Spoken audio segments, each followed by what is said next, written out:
where Ukrainian President Vladimir Zelenskyy is meeting with the Prime Minister of Ireland with his joint press conference. It appears that he does have a translator, even though he does speak English. But let's go ahead and listen in here now on Live Impact News. Based on these signals, depending what they will be like, will depend the future of our future steps. These steps will be changing today almost on an hourly basis. We will be getting signals, and if those signals are going to work as fair play, if it's a fair play with our partners, if it's going to be perceived as fair play by our partners, perhaps we will then meet very soon. We will soon meet with the American delegation. At what level we'll see, it depends again on the signals we're going to get. If the signals are going to be like that, will give us the opportunity and a chance of quick solutions, global and quick solutions, then the level will be high. If this is still going to be at the level of dialogue, there's been a lot of dialogue, but we need results. Every day our people are dying. With all due respect to all nations of the world who are supporting and helping us, some of them do, some of them don't, unfortunately. It's Ukrainians who are dying. The dialogues can continue, of course, but we need the results, we need the outcome. We can simply talk, or we can achieve the maximum results so we could bring the end of the war closer. I'm prepared to support all signals. I'm prepared to meet with President Trump. It all depends on today's talks. Thank you. Could I say, first of all, I endorse that message very strongly. A peace settlement is required. A ceasefire is required. Too many people are dying in what is a terrible and horrific war. In relation to the immobilized assets, the Irish position is very clear. We support the utilization of the immobilized assets to fund the reconstruction of Ukraine and to support Ukraine financially. We support the Commission's proposals in terms of a collateral loan on the back of these immobilized assets towards that objective of supporting Ukraine financially and also the reconstruction. The principle underpinning our position is that when the UN Charter is violated in such a brutal manner, when there is devastation of civilian infrastructure, energy infrastructure, of cities and so forth, there has to be a deterrence against such behaviour into the future. And in my view, the application of the immobilised assets represents both a deterrence to future activity. There has to be accountability, there has to be some responsibility on the aggressor who has wreaked such devastation on a country. Secondly, there's a very practical issue of the enormity of the reconstruction of Ukraine and the cost of that, and who's going to pay for that. It cannot just only be the European taxpayer. Europe did not start this war. Europe tried everything to prevent this war. European leaders, I witnessed their reports back to us when they pleaded with President Putin not to invade Ukraine. So that is our position. I hope that the December meeting will come to a conclusion.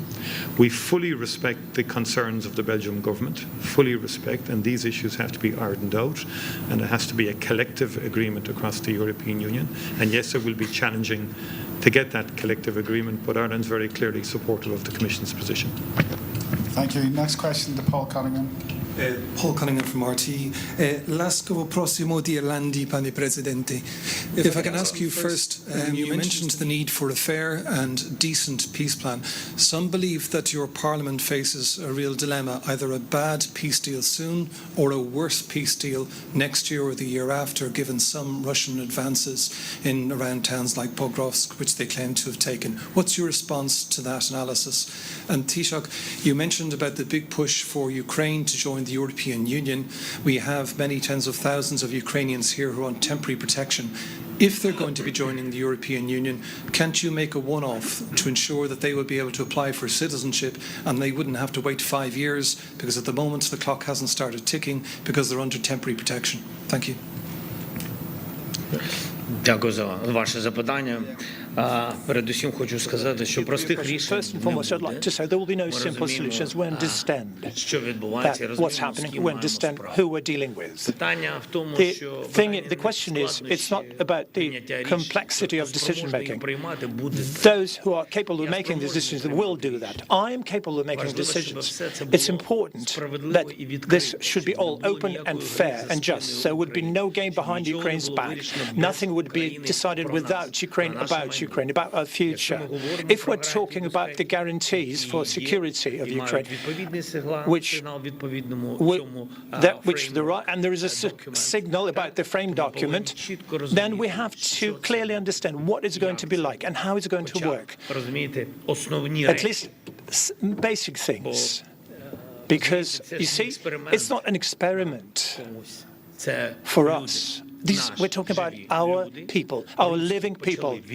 The Russians started the war, and there are no alternatives in this formulation. They started the war.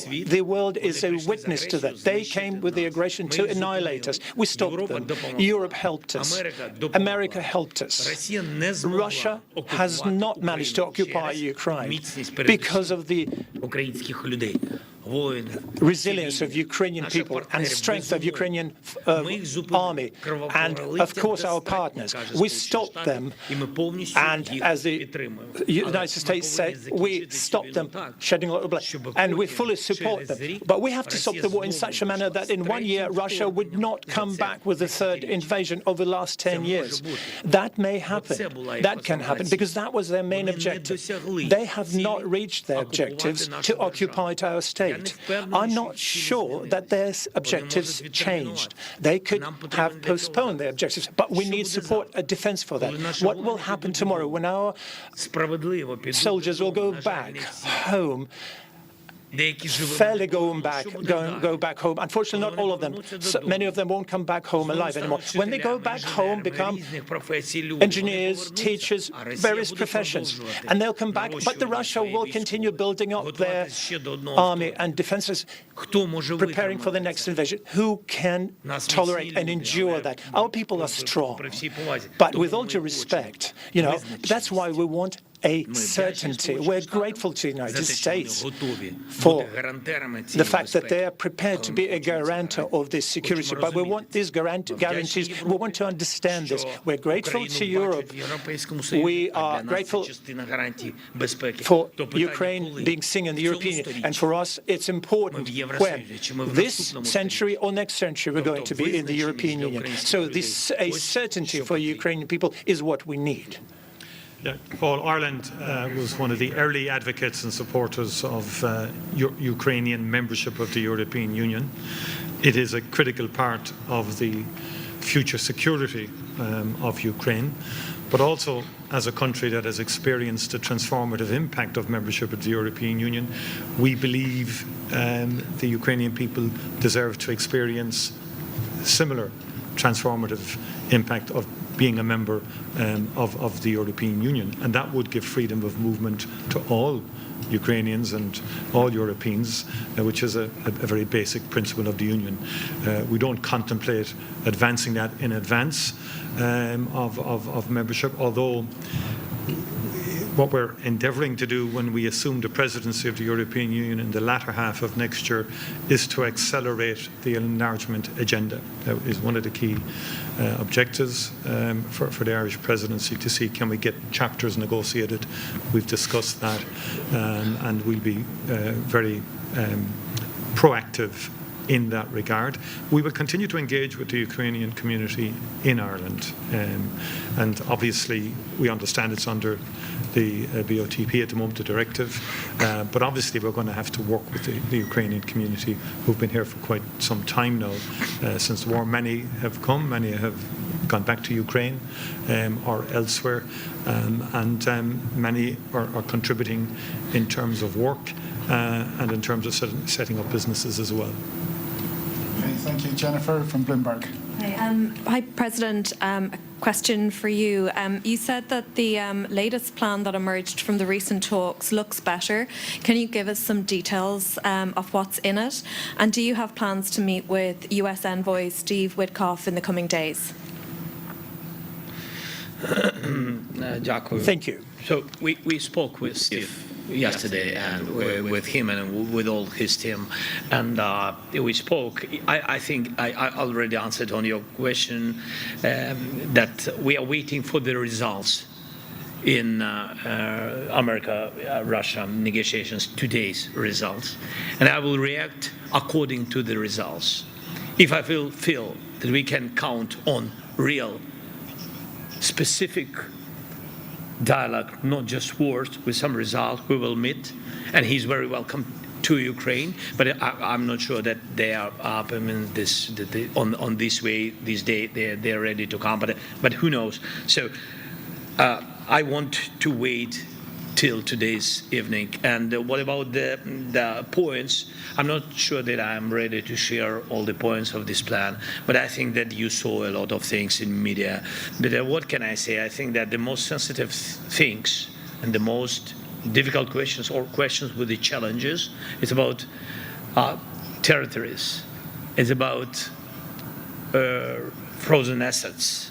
Because I can't just myself speak on behalf of European leaders. It's about money, which are frozen, but in Europe. It's about common decision of Europeans. I can only have partnership and share my view of this and support, and they can support me, but I can't decide on behalf of leaders about the money which are in EU. And this is the third point I mentioned about security guarantees, and we count on strong security guarantees from the United States, both United States and Europe and some other leaders. And you know that the topic of coalition of the willings is very. We work with this. So I think these three topics, the most sensitive and the most important, and I think that our teams will continue work on it. Thank you. You've been watching live a joint press conference from Ukrainian President Volodymyr Zelenskyy along with the Prime Minister of Ireland.